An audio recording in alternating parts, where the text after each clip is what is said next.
There's a lot of talk going around about African Americans ain't Africans. One of the main questions asked is it true? Instead of asking somebody if it is true, you should simply ask yourself. If you found your way to this presentation, believe me, you are astute enough to ask yourself 5 simple questions. If the answers don't balance the question, then 9 times out of 10, the question is a lie. So let's get started. The transatlantic slave lie. Are we to believe that these people stayed chained up like this for months, pissing and shitting on each other, throwing up, defecating, and eating in those same conditions? Look how close they are. If you look at the bottom of the feet, they look like they may already be dead. But this is how things are romanticized to the African American. Look at the floor. How could a ship survive the Atlantic Ocean? How could these men, look at these brothers at the bottom, look how they're packed in there like sardines. How could these brothers survive the waves? And as you'll see in a minute, the waves were treacherous. Are we supposed to believe this? What did these people eat? What did they drink? And how did they drink and eat laying down? What were they fed from? What were they eating out of?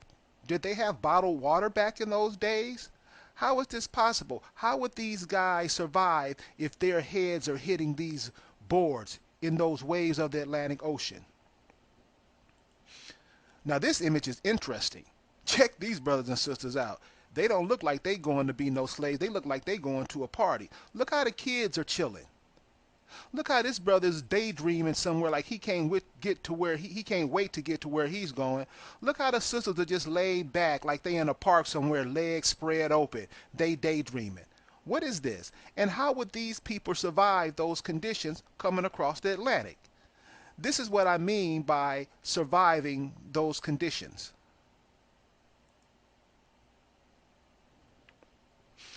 Look at the waves that we are seeing in the middle of the ocean.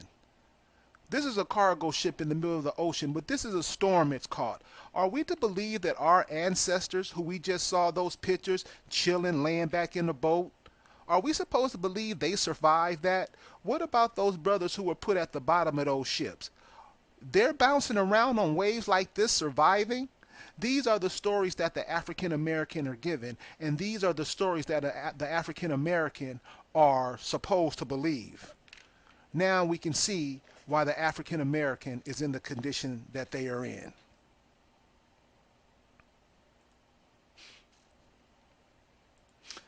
Question 2.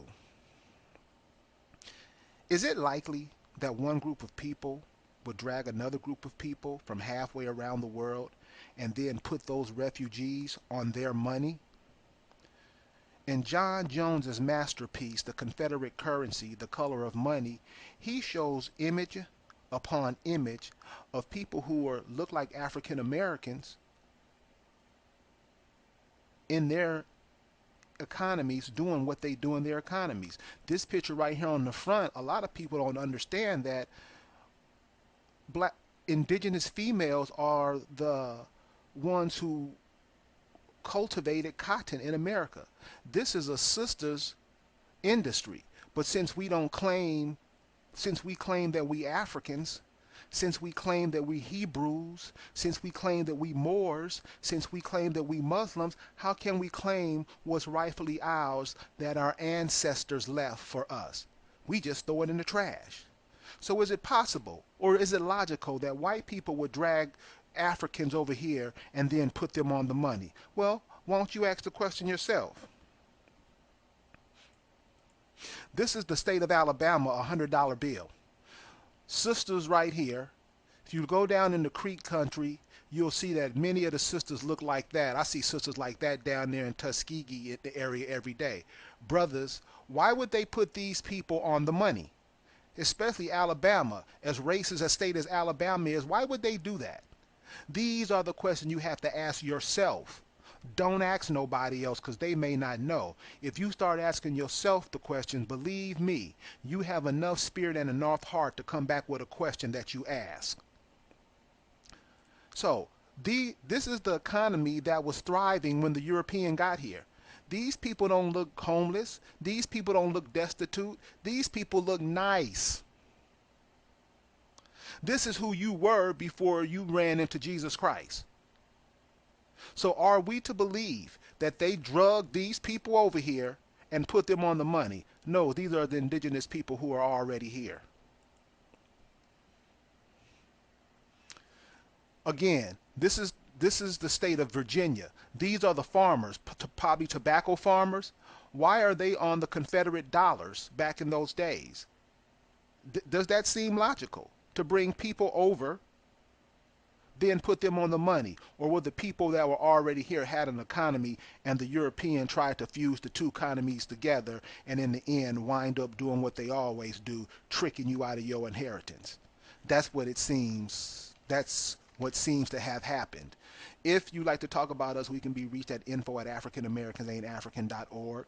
We can come to the Facebook page, African Americans Ain't Africans, the chat room, because these are the things our children cannot grow up twisted like we were.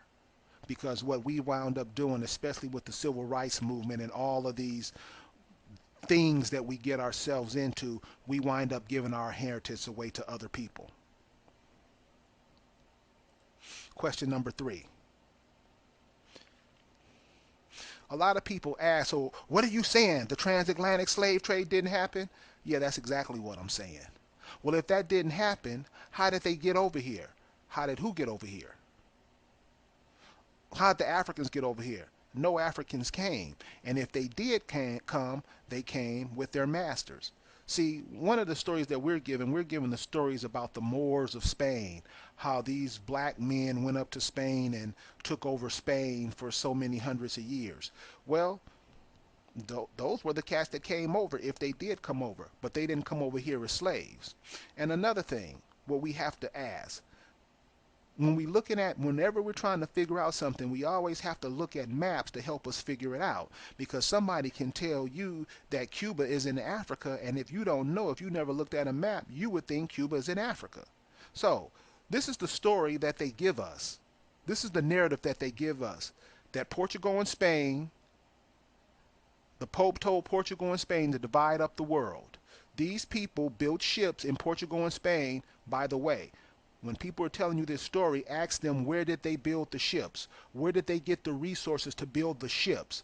These are questions you have to ask, because people will tell you anything.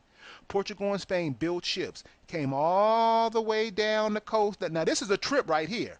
Just this horn of Africa. Coming down here, that's a trip. Then they go into the interior, pack up their boats, hit the equator, and head across to America.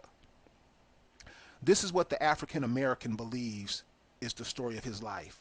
With the story of roots and other shenanigans that they were given, the African American thinks this is the origin of his beginning. The people on the ships, that's where it started. And then those people on those ships crossed this in those waves to America. That ain't how it happened.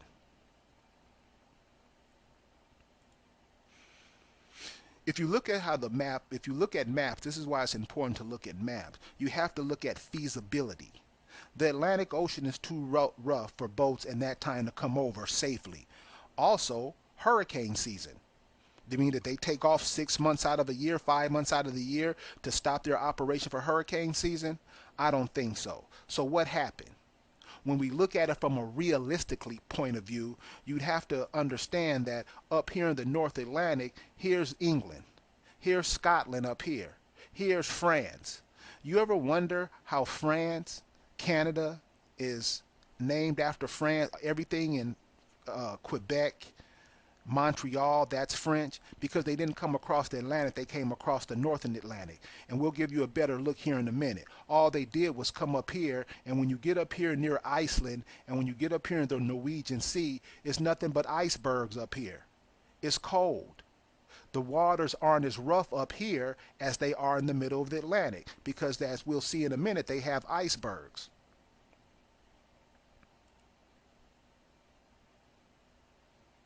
Here's another picture. Here's England. Here's England. Here's Scotland right here. Here's Iceland. So doesn't it make more sense that they would come across here because there's nothing but ice up here. You heard of the Titanic. You heard that it struck an iceberg. Well, that's what you have up in the North Atlantic Ocean. They just skipped across here. Iceberg. Here's Iceland. Here's Greenland. When you get off Greenland, you right here in Nova Scotia, New Scotland. This is the way they came across. How do you know they came across? Because what I get most of the time is, how did you figure this out? Because I have a brain that works. We all do. We just used to taking directives like dogs, because the African American is trained much like animals. They really don't do too much thinking. They're just told what to do. That's why this is confusing to a lot of people. So again, the icebergs.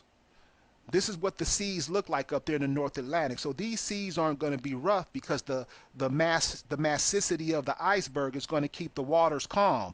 That way you can take your boat, your raft, or whatever you're using to get across, you use that to get across.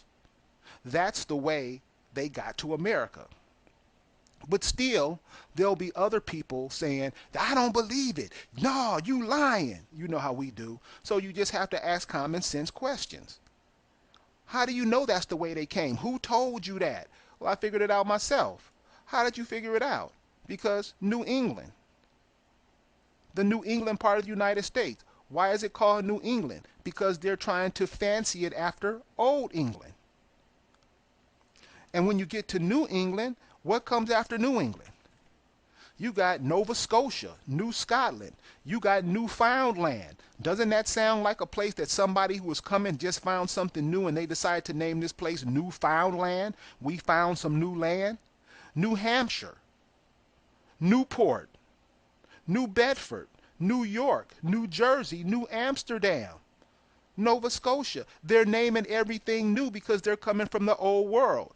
Is that reasonable that I should look at it like that? You would name, if I'm from Compton and I'm moving down to Mississippi somewhere, I'm going to call my little spot New Compton. Simple. How this flies over our head and we call ourselves having an education is beyond me. So then what happened was when they got here, they started going down the eastern seaboard and they started naming places like after their kings and stuff. Virginia, guess she was the queen or something back there. Lynchburg.